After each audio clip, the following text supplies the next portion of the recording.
मैं आपके बारे में अच्छा नहीं सोचता, मैं आपके बारे में बुरा नहीं सोचता, मैं जी आपके बारे में सोचता ही नहीं हूँ।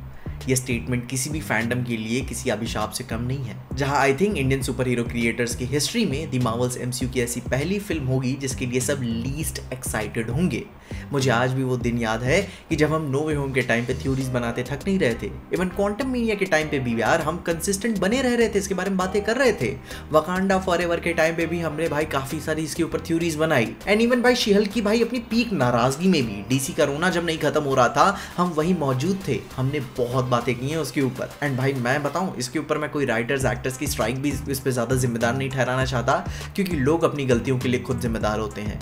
लोगों ने आपकी परवाह करना बंद कर दी एंड ये परवाह करना किसी भी फैंडम के लिए सबसे बड़ी और एक लौती ताकत होती है। जहां पे इस बात पे मैं कोई भी शुगर कोट करना पसंद नहीं करूंगा, मगर इससे नीचे एमसीयू अब नहीं गिर सकता। ये इसका लोएस्ट पॉइंट था यार, अंटिल अनलेस द मार्वल्स कोई नया रिकॉर्ड सेट कर दे। क्योंकि भाई अभी ये भी बात ध्यान दो, MCU is just too big to fail यार। जो एमसीयू का लोएस्ट पॉइंट भी है वो बाकी सारे सिनेमैटिक यूनिवर्सेस के लिए एक सपना है कि वो गुडविल वो अचीव कर पाए। लेकिन फिर अभी वही बात आ रही है कि एमसीयू कब तक करता रह पाएगा। कायदे से देखे तो भाई नो वे होम से ही मामला डाउन द हिल जाना चालू कर चुका था। जहां हम सिर्फ इंडियन क्रिएटर्स तक ही क्यों रुके, बाहर भी देखें तो भाई न्यू रॉकस्टार जैसी कंपनीज भी जिन्होंने ये काम करना शुरू ही इस बुनियाद पे किया था, उन्होंने पिछले महीने में द मार्वल्स के ऊपर कितनी बात की है? सिर्फ 2 बार, जो कि सिर्फ एहसान ही लगता है। जिससे बात क्लियर हो जाती है कि लोगों की प्रायोरिटीज क्या हैं। यहाँ पे कोई हेटर होने की भी बात नहीं है। मैं ईमानदारी से बताऊं तो मूवी को लेकर कोई साइन ऑफ इंटरेस्ट नहीं दिखाती। कितनी भी भाई वो टीवी स्पॉट्स डाल दे, प्रमोशनल मटेरियल्स डाल दे, कुछ इंटरेस्ट अलग से नहीं जानता कि हाँ भाई ये कूल लग रहा है। नहीं, आई मीन यार जब वंडर वुमन लड़ती है वो कूल लगता है। अपनी पहली पिक्चर से भाई उसने लोगों के अपने बीजीएम से दीवाना कर दिया था। जब ब्लैक विडो लड़ती थी अपनी वो पिक्चर को छोड़कर, इवन भाई विंटर सोल्जर जैसी डैम सीरियस मूवी में भी भाई उसकी अदाएं, वो पॉशनेस, वो रुतबा काफी बैड एज लगता था।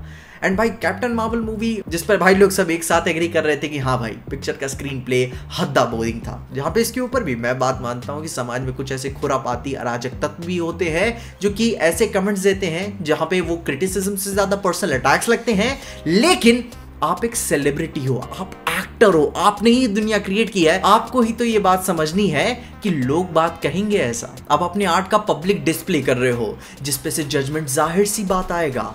और यह बात सोचना कि लोग 4 बात नहीं बोलेंगे वो एक बेवकूफ़ी ही होगी। जिसके बाद से ही, उस कंट्रोवर्सीज के बाद से ही मैंने ब्री लार्सन की कई सारी मूवीज को डिस्कवर किया। उनकी मैंने रूम देखी, फ्री फायर मूवी देखी। जी हाँ, फ्री फायर उनकी मूवी थी, काफी मस्त लगी मुझे, एक काफी इंटरेस्टिंग सेटअप में था। जिसके साथ अपन ने कॉन्ग्सकल देखी। एंड मैं बता सकता हूँ ब्री लार्सन काफी अच्छी एक्ट्रेस है, जिसकी वजह से मैं ये बात क्लियर होकर बोल सकता हूँ कि भाई ब्री लार्सन या फिर मूवी की मेन कास्ट से ज्यादा एमसीयू के क्रिएटर्स की यहाँ पे गलती मैं देना चाहूंगा।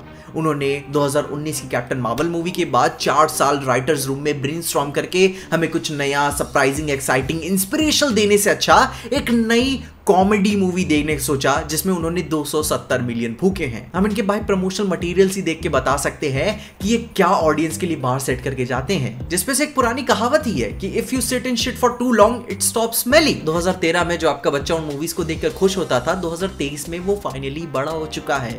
उसके ऊपर बड़ों वाली जिम्मेदारी है, जिसमें से मैं नहीं बोल रहा हूँ कि भाई अपनी पॉलिसी चेंज कर दो, भाई खून खराबा सेक्स दिखाओ, नहीं, एटलीस्ट कम से कम सीरियस तो रहो अपने काम के साथ। बैटमैन PG-13 मूवी थी भाई, हमने जब वहां पे फ्लैश पॉइंट देखी थी वो PG-13 मूवी थी। अलीटा बैटल एंजल 200 मिलियन में बनी हुई है, वो भाई उसको देखकर तो दिमाग फट जाता था, वो भी PG-13 पिक्चर है। मगर नहीं, आपको फिर से वही लेजी काम करना है जो आपने लव एंड थंडर में किया, क्वांटम मीनिया में करने की कोशिश की, एंड दी मार्वल्स में फिर वही कर रहे हो। जिसपे से वही बार बार बेइज्जती देखकर अब बुरा लगने लगा है कि क्या मजाक बना रहे हो भाई अपना।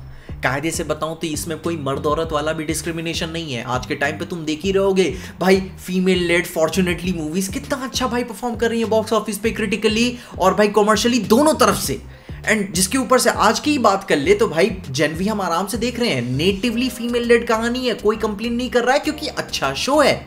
उसके साथ भाई वेंसडे की ही बात कर लेते हैं, भाई कोई कंप्लेन नहीं कर रहा है क्योंकि अच्छा माल है। जहां पे भाई डेस्परेशन तब जाग जाती है कि जब आप चाहते हो कि लोग इसके बारे में बात करें, लेकिन तब ऑडियंस मूवी की मटेरियल से ज्यादा उसकी कंट्रोवर्सी सुनने के लिए ज्यादा एक्साइटेड रहती है, जिसकी वजह से इन सारी वीडियोस की उत्पत्ति होती है।